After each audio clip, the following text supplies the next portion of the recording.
sa ating sumbong at aksyon. Si Arlene Austria at Amalea Dolores et al. Marami po silang A Corporation. Sige po ma'am, dito po kayo lahat. Sige, habang nakikinig na si Idol, pakikwento po yung inyong reklamo laban dito sa Metro Wafe Corporation. Sino po bang magsasalita? Si Kevin. Kayo po si Kevin? Yes po. Sabi po kasi nila magperma daw po kami ng kontrata na na may kasamang empty cash voucher po.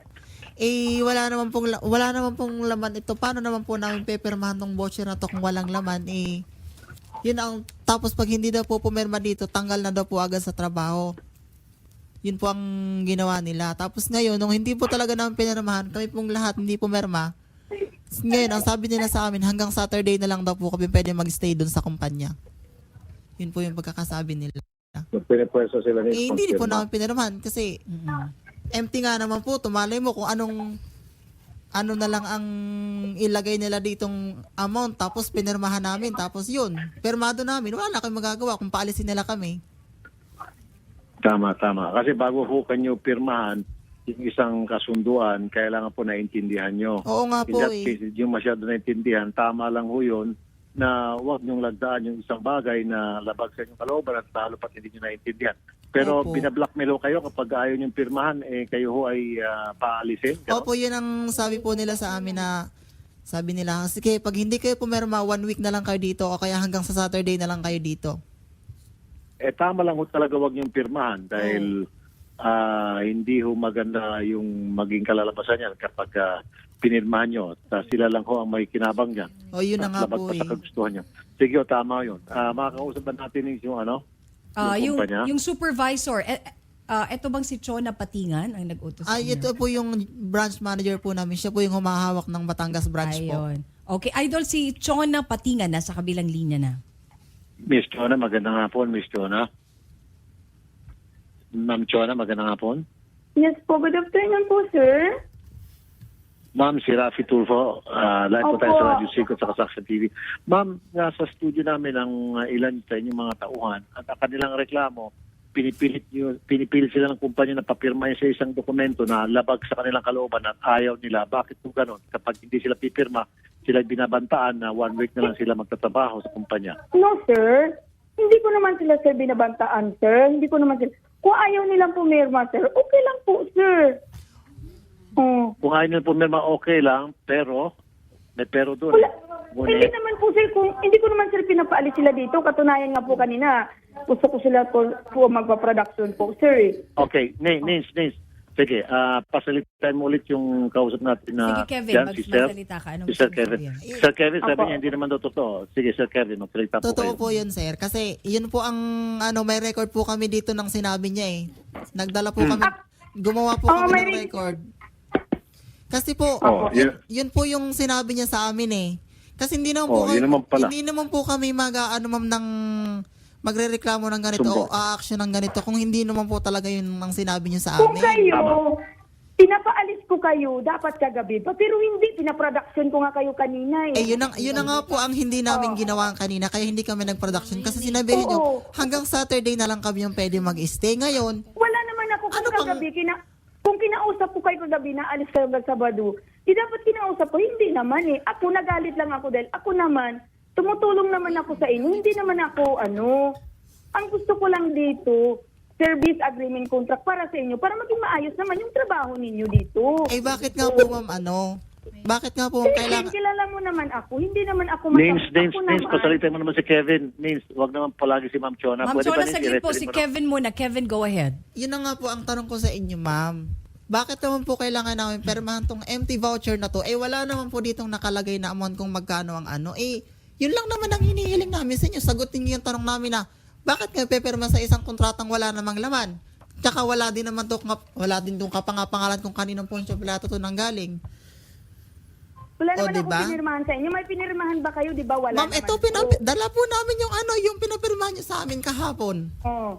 Dala po Nasaan namin. po? Wala naman po akong pinapirmahan sa inyong ganong cash voucher. Ang gusto Nandito ko mo, lang nandito ma'am sa ibabaw po ng nasa pinakaunahan po. Ano pong ibig sabihin ng cost voucher na to? Bakit pepermahan po namin yan? wala naman akong tama. pinapirmahan. Sir, ang gusto ko lang agreement, contract, para maging maayos. Nandun Kasi na nga tayo. pakiawan po. Nandun na nga tayo, ma'am, sa agreement contract. Pero ang tinatanong ko sa'yo, sabi ko nga sa inyo, pepirma ako ng kontrata pero hindi ako pepirma ng cash voucher na to at saka yung nakasulat sa likod na parang ang pinalalabas dito. Pag pumirma kami dito, wala na kami sa kumpanya kasi ang nakalagay dito. Ano ba to? Quit and claim releases. Quit claim. Oo Release. nga. Ito ang nakalagay po nga. Quit claim. Oo. Ako si Pero Blanco. anyway, Idol, yung pinakamataas sa kanila, yung operations manager, nasa kabilang linya, si Stephen Ko. Yeah, Mr. Ko. Mr. Ko. Ano magagawa ko? Hello? Sir. Sir. Hello? Sir. Hello, yes, sir. Sir. Magandang kailangan hapon po po. natin.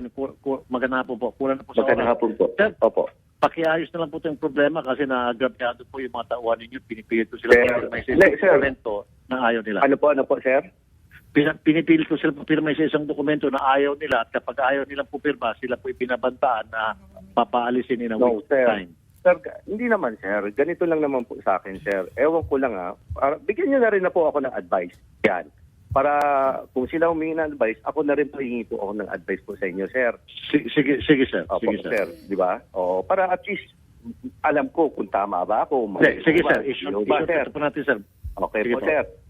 Sir, Sige po, sir. sir, binibigyan ko sila ng service contract. Opo. Oo. Kumbaga, may materialis ako, ija-job contract nyo sa akin, para naman mabantayan naman namin yung protection ng makina sa yung quality ng materialis po natin. Okay. Sir, so may service Opo. contract ako. Dapat may service contract tayo, sir. Sige po. Service Tama contract. ba Sige. yun? Yes, sir. Service Oh. contract. For example, parang subcon ba ang dating, Okay. sir? So bakit Sir, hindi hindi naman mo siguro po masama yung service contract, sir. Okay. Oo, may wala maligaw masama, ako sir, doon. sa contract. Pero sir, ang sinasabi kasi ng mga complainant namin, Mr. Ko, ayaw po nilang pirmahan dahil agrabyado po sila doon sa nakalagay sa kontrata. However, pinagbabantaan nung sila, natatanggal sila pag hindi po pirma. So para meron ng pagbabanta, sir. No, sir. Blackmail. Wala ako doon. Ang sabi ko pa nga doon sa office, di bali Monday pupunta ako. Kausapin ko sila para ma-explain ko sa kanila. Sir, paano naman ang protection ko kung nasira yung produkto o nasira makina, sir? Kung wala Sige, kang naintindihan kontrata, ko po sir, yan. by word lang po, sir. Tama ho ba yun, sir? Naintindihan ko po, sir. Siyempre, kailangan Opo, nyo rin sir. po maprotektahan ng interest po ng kumpanya. Naintindihan ko. Sir. Pero mas maganda siguro, sir, kung Opo. ito po, sir, mapag-usapan nyo ng mga ayos nang wala pong bantaan, wala akong pananakot, yung bang matiwasay, sir, na pag-uusap, pwede ba, sir? Pwede ba yung Sir, gano'n? tinanggal ko ba sila? Tanungin nyo. Wala. Okay, Nagulat good. na lang ako tumawag, sir. Naka-vision 10. Ha? Bakit? Okay. Gumanon. Nins, sir, sorry po, sir. Baka maubusan tayo ng oras, Nins. Okay yung sinasabi ni Mr. Ko, Nins, naintindihan ko rin yung side ni Mr. Ko. So para maayos na ito, Nins, doon na sila natin pag-usapin sa Dole, Oo, sa- neutral venue, doon sila mag-usap-usap, tapos kung anong mapagkasunduan nila sa Dole ang referee, then doon na lang sila magkasundo totally. Oo, Okay? sa Dollar Region 4A kasi Batangas itong Okay. opisina pa At tayo naman ay humahanga kay Mr. Ko at pinaunlakan yung ating kahilingin na makausap tayo at mabigyan sa niya.